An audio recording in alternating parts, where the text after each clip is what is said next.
お互いにきりそれが成長した時人が所有する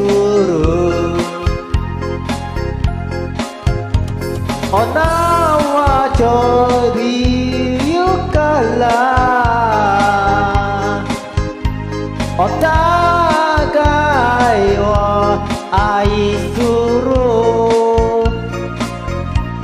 おばふろした時別の人が所有するなんでこの人生なのかそれ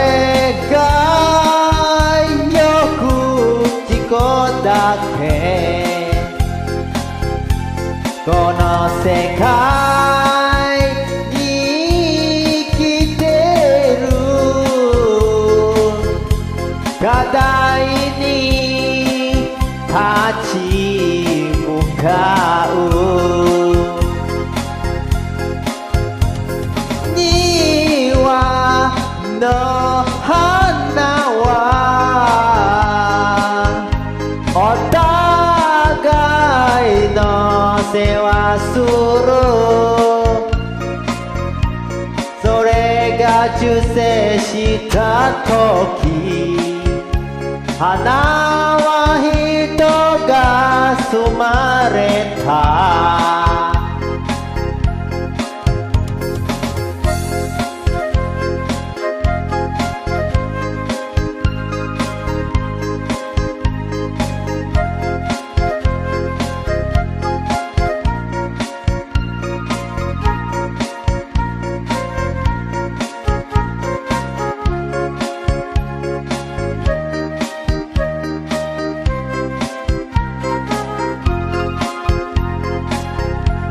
なんでこの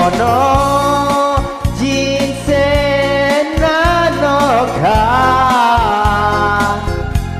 それがよく自己だけこの世界に生きてる課題に立ち向かう庭の花はお互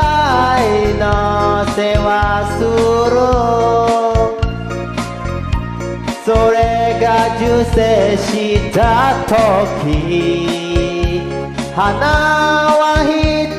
が生まれた